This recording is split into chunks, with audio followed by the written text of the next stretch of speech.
Normally, we're used to seeing the Hawks with those alley-oops. What a night for Brook Lopez. Without Giannis, the Bucks still managed to beat the Hawks in Game 5. What did they prove? With Becky Hammon landing interviews for head coaching jobs, how soon will we see a woman as a head coach in the NBA? Kobe telling Devin Booker, be legendary. What are your expectations for Book in the finals? We'll discuss all that. So buckle up, friends, because you know what? Uh-oh. Half man, half amazing is on the show today. Let's get it.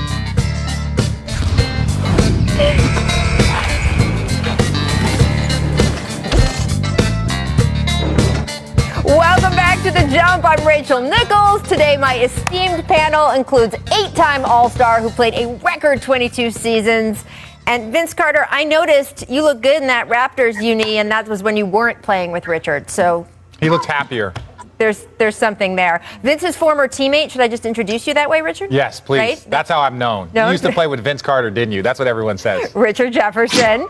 And of course, our NBA champ Kendrick Perkins is in the house as well. Oh, we got a smile from Perk. Look, we got a smile from so happy Perk. to be with the three of you. Let's talk about the Eastern Conference Finals. The Bucks took Game 5 last night. They were led in scoring by Brook Lopez, who dropped 33 points. Dominant inside, and as he scored 26 on 13 of 14 shooting in the paint. Vince, we will start with you because that's your rook from your New Jersey days. What did the Bucks prove to you in that win without Giannis last night? They proved that they can win and be successful playing out of the post. Look at all those circles. Look where he scored. He scored 26 points in the paint. And not only was it Brook Lopez, it was Drew Holiday, it was Bobby Portis. They dominated and they played bully ball. And they said, okay, we're not going to settle for three-point shots and play outside of the paint. We're going to play in the paint, beat these guys up. And, we're going to defend and get block shots. And they were getting out in transition as well. So in all facets of the game, they were dominating. Well, look, I have to agree with Vince from this standpoint. When you look at the Milwaukee Bucks, part of the frustration is their inability to kind of make adjustments. That's always been the thing. That's been one of the things that has followed Bud since his days in Atlanta. He's had great teams, great players, but does he make very good in-game and in-series adjustments? But this is something that people have been begging from the Bucks. You have Brook Lopez. You have this size. Play inside. He only shot a couple of threes. We know that this is not a formula for every single night for Brook Lopez. That's not how the Bucks play because it allows that spacing for Giannis to work. But there are certain days where there is a clear advantage that Brook Lopez had, and on this night, it wasn't just him, but they could beat you up inside the paint. That is something that isn't utilized nearly enough. Well, you know what, Rachel and Vince, I'm very disappointed right now. I'm very disappointed in our producers, Steve, Hillary, Nate the Great, Danny, Carlos. I'm disappointed because you know what? Yesterday when I came on the show, at the start of the show, they pulled up receipts. And it was receipts of making Squidward look good. I mean, he was right about what he said and whatever the case may be. But yesterday, when we were on the show and I was talking about, Trae Young being more valuable in this series than Giannis, and he hurried up and said, here's why you're wrong. That's true. And it turned out you speak the truth. last night showed the world why I was right. I just want y'all to pull up the receipts on RJ as well. But listen, here's the thing. Thank you for getting to the question. Brook Lopez can't play in the inside when Giannis is on the floor. That's period point blank. So the thing that I saw last night was I saw a team playing together on the offensive end. It was body movement, it was ball movement, it was, passing up good shots to get great shots. When Giannis is not on the floor, we can see the Brook Lopez of old, a former all-star dominating the paint, play around the perimeter. But when you have Giannis back on the floor, remember, Giannis is handling the ball at the top of the key, and everyone else is what? They're spacing out, even Brook Lopez, so that's doing a disservice to him. But last night, Brook Lopez changed back the hands of times, like I said yesterday on the show. Chris Middleton showed us why he's a Batman in my eyes, because he almost notched a triple-double. He did it in every form and fashion. 26 points, 13 rebounds down there with the trees, and 8 dimes. He was dishing that thing out everywhere. I just want to give my apology before this is segment in from Richard Jefferson for saying I was wrong when I was right the whole time. Trae Young not playing on the road hurts the Atlanta Hawks. Yes. We cannot get fooled by game 4 because we all know role players play better at home. Superstars play better at home and on the road. So what do you have to say about that, Squidward? Okay, I'll make it quick. The conversation. You take as long as you need. But Vince, I don't know if you were aware, but the conversation was this. Which one is a bigger impact? And I truly believe that Giannis's injury actually will impact who wins the NBA championship, where Trae Young might impact who wins this series. I think that is a very different thing. That's all I'm saying, Perk. But I don't think you needed to go down the line and call out every single producer. You could have just called out Carlos and left it there. You could have just called him out and just left everybody else out of it. We love you, Carlos. Love you, Carlos. Look, I did think the point you made somewhere in there, like 8 minutes ago, Richard, about adjustments. It is interesting to me that you are right. It's certainly something the Milwaukee Bucks as a team were criticized for last year once they reached the playoffs, and that Bud has been tagged for in his career, again, going back to Atlanta. But the adjustment they made last night was not one of the adjustments that they then spent this entire season practicing, right? Because they were working on so many new things during the season and being more flexible as a team with their schemes, that's how they ended up being the 3rd seed instead of being the number 1 seed that they had been in previous years. Well, guess what? All of that practice is not what led to last night because they never practiced without Giannis, right? Mm-hmm. So it was interesting to me that they made this adjustment completely on the fly. And it talks about a mindset change in the Milwaukee Bucks that may be a little bit different than just some of the scheming changes that we've been talking about all season. I do want to get to the Hawks because your point. I was going to say go ahead, Vince. real quick. Yeah. My only question is where do they go from here, though? That's my only question. If Giannis does play and come back, where do you go? How do you play now? Do you still feature Brook in the post? Because if you're featuring Brook in the post, if whoever is guarding so Capella, I'm like, please, I'm going to sag. Please, Giannis, shoot the 3 for me. That's settle for that. You know? Yeah. So I'm just curious to see where do they go from here. Yeah, Giannis might not play Game 6. That might be a good thing for them. But if he plays, how do they respond or how do they play from there? I do think it's possible that the win last night bought Giannis an extra game to take off, some extra rest. Now, we don't know the specifics of his injury enough to know if they're even thinking in days. It might be a multi-week thing. It might be a longer thing. It might be a shorter thing. But if it is a day-to-day sort of situation, if you know you have Game 7 on your home floor, if you need it, and you look at the way the game went last night, you might be telling Giannis, okay, man, it's not critical. It's not do or die. Let's give it an extra couple days. Perhaps that's what's going on in Milwaukee. I do know in Atlanta, it is critical. They are on the brink of elimination. And you're talking about Trae Young being so important, guys. It was his 2nd straight game with that bone bruise in his foot. We saw him grimacing as he tested it out on the court before the game. So he just was not able to go. Perk, seeing as you have proclaimed from the mountaintop that Trae Young is everything to this team, how cautious should Atlanta be with their young superstar, especially since, and Vince, I'm sure you're going to chime in with this, we know Trae, if he can play, he's going to try to play. So what do you think the franchise should do in terms of his overall health?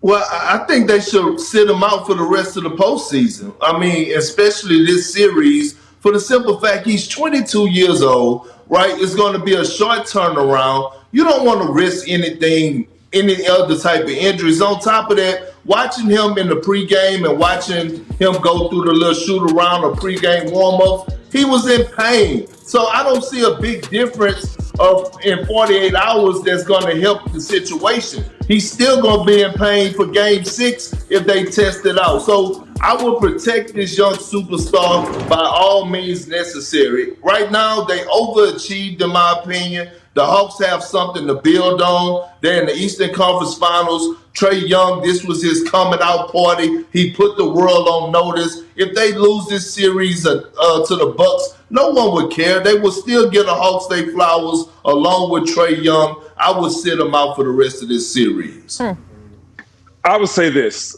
If we're in the fire as players,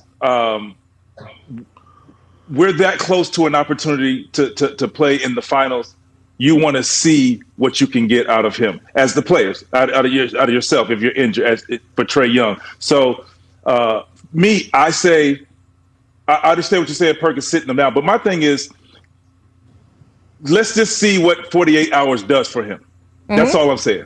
And then from there, they evaluate him, and then you save that player from himself. We've talked about that. I've heard you all say it before. Sometimes we need the organization to step in and save us as players from ourselves because, by any means, Anthony Davis, he wanted to go play. KD, a couple of years ago in the finals, in the finals, wanted to go play and hurt himself. So, sometimes we need it. But you go out there, you see where you are, and they have to make the tough decision for him sometimes, like, hey, Trae, we see you grimacing a little too much. We need to sit you out and see what game 6 brings us, and hopefully game 7 we try it again. But his energy, what Trae brings to the table is important. I say to him, Trae, you do everything you need to do up until game day. Get your butt in the gym early. Go out there, test it out early, behind the scenes. Right. Not in front of the cameras, behind the scenes. Get your work in. If it's not, go back, get some treatment, then come back out in your shooting time, and you go from there, and the decision should be made then. Now, this is what I like about Trae, and I think why the basketball world, not just the fans, have fallen in love with the little guy that can do all the things. Right. The reason why the basketball community, all the guys here on this chain, Rachel, everybody, is because Trae puts himself in a position of eliteness. Yes. He looks around and sees James Harden hobbled and trying. He goes out there and sees Anthony Davis hobbled and trying. He sees Chris Paul, and he considers himself, which he is, one of those guys. And I think that's the hardest part. He looks at Anthony Davis and says, I believe that I am one of the top players in this league, and this is what top players do. They will go out and they will risk it all in these moments. And so that's why I have so much respect for him. But if he can't go, he can't go. But I do know this. As Trae continues to progress in his career and progress in opportunities, I know this. If there's any opportunity for Trae to get out there, he will, because he considers and he's looked at the great players that are playing today that have tried their best and have done everything, and that's what he's trying to do. Can I be the Anthony Davis that does something? Well, Anthony Davis ended up being hurt. Can I be the James Harden? Well, James Harden did his best, but he wasn't there. Well, sometimes those gestures actually mean something. And that's what he's trying to do. In my opinion, it's not fake hustle to do it in front of other people. No. It's that it actually means something to the rest of the guys. He got on the court, not the back court in the back with the trainers, but he came out with us onto this court, tried to shoot on this basket we will be shooting on all night, and he couldn't, but he tried. He made it that close. And I do think psychologically means something. It does matter. I don't know, you guys played, but I see it on guys' faces when the other guy is out there. Well, this is the problem that I have with what y'all saying. When people was talking about Anthony Davis and questioning whether or not he should play or give it a shot, he went out there for 5 minutes. 5 minutes, and then all of a sudden the world blew up, and everybody was like, the training staff, the doctors over there, they need to be fired for putting them in position to go out there on the court and look that way. The same with James Harden, in my opinion. James Harden had no reason to be out there on the floor. He was not even 50%. The man couldn't even finish in transition when he had wide open breaks he had to pull up because his hamstring wouldn't let him. All I'm saying is Trae Young going out there for five minutes and he's hobbling. What is that proving to the? What is that proving to anybody? We didn't say he should go play. We agree. We were only talking about warming up. And do you do it in the back or do you do it in front of people? Yeah, like, do you, quote, try to go in front of people or alone? And that sometimes doing it in front of people, just the act of sitting there in your full warm-ups, not in a game, but trying to sort of see your movements in front of people. Somebody took I'll say this. These guys know if that player is actually working out and preparing themselves. For me, sometimes I feel like it doesn't. It can be behind the scenes. It doesn't have to be on that court because sometimes you want to keep everybody out of what's going on, but the effort and the attempt, and if it's not there, it's not there, Perk. And that's where we go into belief to what you're saying, Perk. Yeah, if that guy's not ready, he's not ready. He's not ready. But the organization has to step in and say, no, Save him from future injuries. I certainly, look, we only know what we see and hear in public. It certainly seemed like that's what happened in the last game. I mean, Trae was trying and trying. And they made the decision not to. It felt like they were like, it was the right decision. Yeah, okay, young fella, like we're good. And in fact, they were good without him last night. Not as much. So it will be interesting to see what happens in their elimination game just tomorrow night. All right, coming up. What? Back to the jump. Rachel Nichols, joined by Richard Jefferson, Kendrick Perkins, and Vince Carter. And guys, we still have a few head coaching vacancies open. Doris Burke went on the Posted Up podcast with our friend Chris Haynes of Yahoo Sports, and they spoke about Becky Hammon's candidacy to be a head coach in this league. Take a listen. I have heard, and we both know many assistant coaches across this league who do a phenomenal job and get interviews.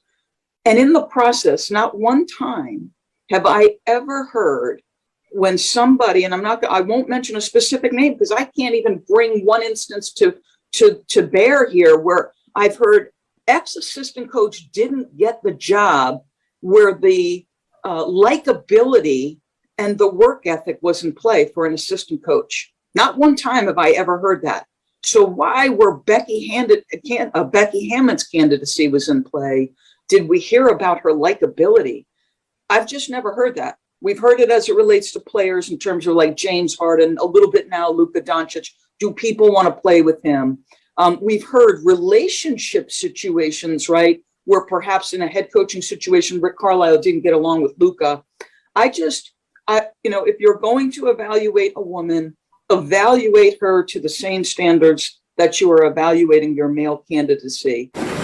Look, and what Doris is talking about, any woman watching this show understands the point she is making because there are all the code words, right? We know the code words. Yeah. She's too ambitious, which if it was a man, nobody ever said that about a man. She's not likable. Nobody ever said that about a male authority figure coach. In fact, we see men sometimes criticized for being too close or too palsy with people. You're supposed to be strong and be a voice of authority. And it's just one of those things where some of these same exact words that are used as compliments for men, the idea that they are then reasons to not hire someone if you're a woman, it cuts very deep. It's very, very hard. And Vince, we do see there are still a few open jobs. I've been talking about Teresa Witherspoon in New Orleans because she already works for that organization and already has a close relationship with a lot of players down there. And her credentials as a player herself are just impeccable. Whether it is her there or whether it's Becky Hammon somewhere else, whether it's Kara Lawson, who, to me, I would have loved to see her in Boston. I'm not saying they didn't make a good choice there, but to me, Kara Lawson would have been a great fit in Boston where she had already been an assistant coach. How close are we, Vince, to seeing a woman as a head coach in the NBA?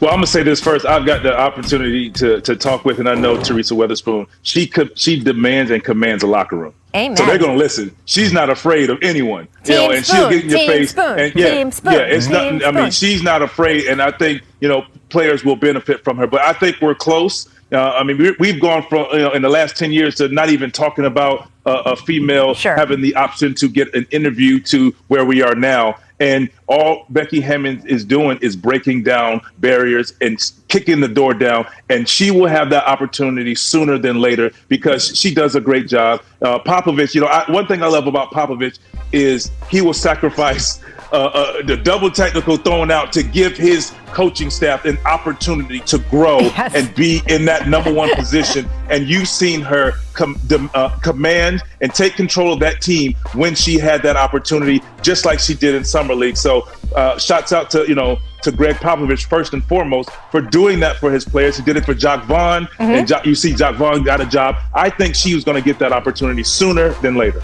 Well, I hope. But one thing I want to talk about is you can hear, sometimes you might think that it's passion, but that was pain in Doris Burke's voice. Absolutely. That was pain. Like, that was not passion. That was just, she knows what it takes to break down barriers. She knows what it takes to be in that position. So when she's talking about that, she is also talking about her own experience of getting to the mountaintop as one of the great broadcasters in sports history. And so she knows what it took to get there. So when she sees other women women going through that, it becomes that much more difficult for her. We want to talk about likability. I was playing for the Nets when Becky Hammon was playing for the Liberty. So we would interact with each other. I was playing for the San Antonio Spurs when she was in San Antonio and starting to build that portion of her career. She's an amazing person. I've had coaches that I didn't like, and Becky was somebody that you're excited to see because you, one, know she's a baller. She respects the game and she puts in the time. So when you start hearing these negative code words thrown out there, I can understand why it'd be so disheartening. But the time is coming. There will be a time very, very shortly, in my opinion. But it's going to take somebody to go out on an edge. It's going to take a GM. It's going to take a president, and it's going to take an owner to say, like, hey, if this is the best candidate, let's give it. Let's she's go qualified, with it. give it to her. Correct. Right. Go ahead. Go ahead. Oh, go ahead, Ray. No, go ahead. Go ahead. Well, what I was going to say is, it's just, polite. I think it's just beautiful to even be talking about this situation, because we wouldn't have even been talking about this 20 years ago. And the fact that this is even a conversation, I think is a good thing. I think, I don't know the timetable of it, but I will say this. This is the only barrier I think that will be hard. And I think for us like Becky Hammon or Teresa Weatherspoon lacrosse is that respect level of the locker room. And I say that because of this. We're dealing in the NBA right now where guys are getting paid $39-40 million a year.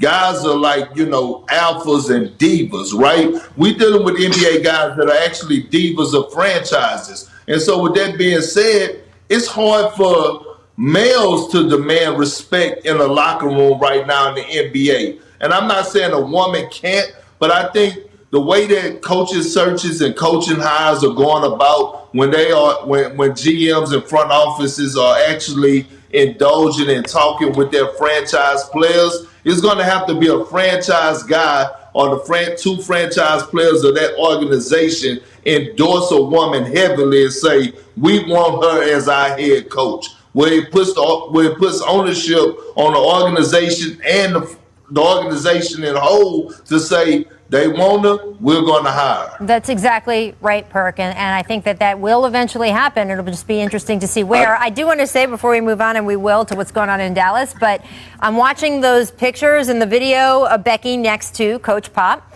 Has anyone ever talked about Coach Pop's likability? Whether he should be... Right. Oh, no. Right. Just curious. There's one thing that Pop, he's loved, but he ain't liked. Let me say this. Not true. Let me say this. Wait. Before I get in trouble. Greg Popovich. That's not what we're talking about. Greg Popovich. We're talking about that him sort of going around a room and being like, do you like me? Before I get in trouble, before the trolls come out, what I'm saying is Greg Popovich is like your grandfather. His job to love you. You're not supposed to like him. He's going to be a disciplinarian. And to your point, it's not like, well, Pop isn't likable. It's like, no, his job is to make sure that you're doing your job. And by the way Pop is, his gruffness is considered an asset, is it not? Yeah. Right? He's a military man. I love that dude. Right? I mean, that's just one of the things, again. It's the idea, and what Doris was talking about, too, was not all women are the same, right? Yeah. And the idea that, hey, this woman, like Greg Popovich, may be a little bit more gruff, and her style is this way, or this woman might be that way, just like the men are allowed to be different. Imagine that. All right, Vince Carter, thank you so much for joining us today. You will be back throughout the NBA Finals. Coming up, though, we're going to talk a little bit about... It is hard to overstate the influence that the late Kobe Bryant had on the current generation of NBA stars. This is especially true for Devin Booker. You probably heard a lot of Book and Kobe comparisons recently, and if you ask Devin Booker, that is no coincidence. His styles, his demeanor, his intensity, and his play, well, he does it all after the Mamba. We'll let Booker explain. Take a look.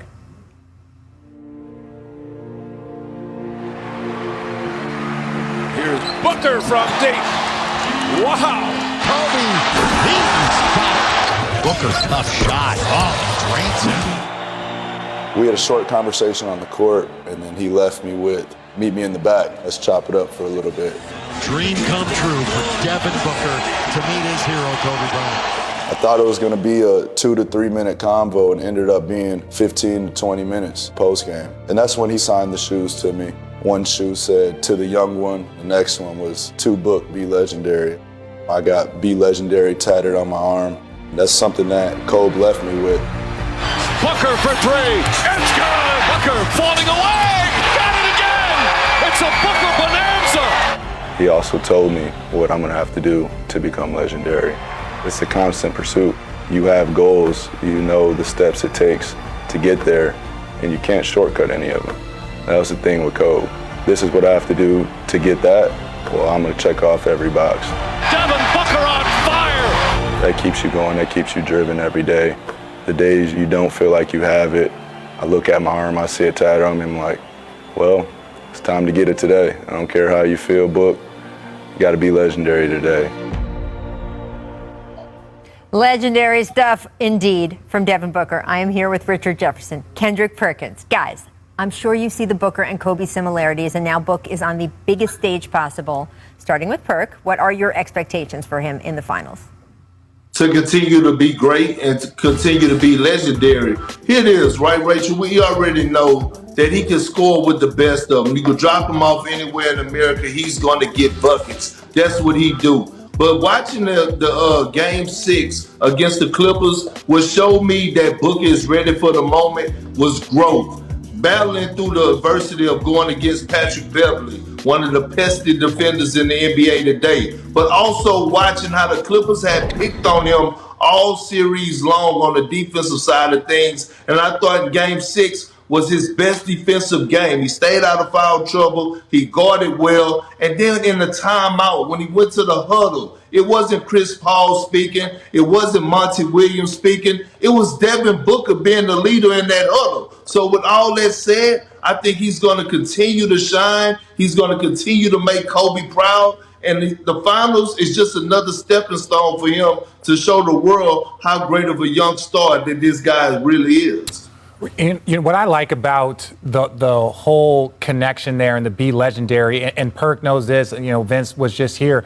There's a constant pursuit for greatness, and it doesn't matter, and it's never being satisfied. Kobe Bryant won championships early. We know about his failures. We know about his growth. We know about he's got to win one without Shaq. We know about all the things, and every day that Kobe Bryant woke up, he had something that was different than 99.9% of the players to ever play. He was always just trying to get better, and if Devin Booker takes on that persona of just like, doesn't matter, I'm always going to be hungry, I'm always going to try and be legendary or be better, then the future is bright. And I think this is just another step. Whether he succeeds or whether he fails in the finals, he knows what it takes to get there. And it's a constant pursuit, and I think that's going to be something that's amazing to watch. It's going to be so much fun. And look, I just can't believe this is Book's first playoff series. Like sometimes that registering playoff run, sorry, not playoff series, first playoff run. Thank you, producer Steve. I'm thinking about him. I'm thinking about DeAndre Ayton. I'm thinking about the fact that 2 years ago, this team only won 19 games. Yeah. So we have teams around the league that have been rebuilding for how long, would you say? A decade plus, about 15. I hear sometimes from some organizations, well, this is what a rebuild looks like. And certainly, look, there were plenty. Shout out James Jones, champ. Plenty of years that the Suns were mired. There's a reason that there were 10 years between playoff appearances for this team. But you do put the right people in the right places, and that turnaround can come a lot quicker. It does speak to James Jones, Monty Williams, and all of the players who have done so much to pull together and get them where they are. It's going to be such a good finals. I can't wait. All right, coming up next, who is the best? You were doing it. Don't stop. Cade Cunningham projected to be the #1 pick in the draft by ESPN's draft expert, Jonathan Givony. Perk, is Cunningham a good potential fit for the Pistons? Absolutely. If they knew better, they'd do better. He's the for sure #1 pick. Second coming of Grant Hill in my eyes. The hardest position to fill is that wing position. He's so versatile. He can score with the best of them. Great decision making. He's active on the defensive end. I love Cade Cunningham. He's going to be the #1 pick. Look, I've heard from a ton of people, and the only thing that I know is everyone says it's a consensus #1. Everybody was waiting on that pick. We've got the same manager, Naila Waterfield. We got the same agent, Jeff Schwartz. So I'm locked in. Nobody asked you, Perk. This is my time to talk. So I'm excited to see what the kid does. Is it really? Perk, go ahead. I'm just saying, Rachel, like, nobody cares. We talking about Cade Cunningham. We don't care if y'all have the same manager. Like, well, we don't care about. There's a connection. Orbit. It's not a connection. Well, I will say, in non-COVID times, I'm back in Perk here, so don't wave it. Oh, dang it. In non-COVID times, that might have meant more, but now that y'all can't hang out together still, I imagine. Have you hung out with Cade Cunningham? Well, the only thing I said, I was like, make sure that you sit down with me for your one-on-one interview before Rachel. That's the only thing. I didn't say that because you know what? Rachel would have been better at it. That would be the worst decision. It would be, but that's what makes it funny. That's what makes it funny. That's why I won't hold him to it. I would love to see that, actually. I think that would be a lot of fun. The Suns waiting to see who they will face in the finals, of course. The Bucks and Hawks heading to Game 6 in Atlanta tomorrow. Phoenix and Milwaukee played 2 amazing games this season. Suns won both by just a single point, so don't sleep on that matchup. Atlanta, meanwhile, split its season series with Phoenix. So, Perk, who do you think is a better matchup for the Suns in the finals? Well, if the Suns were to play the Hawks, Rachel, they would sweep them. I honestly believe that with Trae Young. I think the better matchup, the more exciting matchup that will go 7 games is the Milwaukee Bucks. I think that would be a fun series to watch just because they got equal talent. Right. Well, I didn't know if he was done lying to the American people. Why? Well, just because he wants to just say 7 games because he doesn't really want to give a definitive answer of like. He just said the Bucks would be a better matchup. But he says that he thinks the series is going to go 7. But that's not true. He knows that that's not true. But he just doesn't want to say that the Phoenix Suns are by far the best team. Close your mouth. Close your mouth. Shut your mouth. The Phoenix Suns are by far the best team. They're by far the most healthy team. Whoever shows up in that finals against the Phoenix Suns, it's going to be a wrap. Rude. It's going to be a wrap. Look, the hardest part about this question is you don't know who constitutes either of these teams we're talking about, because is Trae Young on that Hawks team? Is Giannis on that Bucks team? That would influence how you would answer the question. I personally think the idea of Trae Young and Devin Booker going back and forth across the court would be pretty killer. Yeah. But also, it's a great storyline to see Giannis after all of the playoff sort of controversy. The last time he got this close to a finals was when they won 2 games of a conference finals against the Raptors, and then, of course, lost the last 4 straight. So the story of him finally getting there and sort of trying to pay off those 2 MVPs, I think, would be really great. So I'm in for either of those, but I'm like the rest of America. Like, I want to see the stars play basketball, and right now it's hard that neither of them are playing in that series. Hey, Rachel, all I'm going to say is, look, go pull up my receipts on my predictions this postseason. I've been 90%, so RJ can say whatever he wants. I can say whatever I want. Well, it's the 4th of July. How about you put that head down to the camera and show everybody that T-top coming? What? Why? But just show them. Not people get to see the 6'10". Show them the convertible coming, Perk. Show them the convertible. Just go like this once, Perk. Everyone else out there. Go like this, Perk.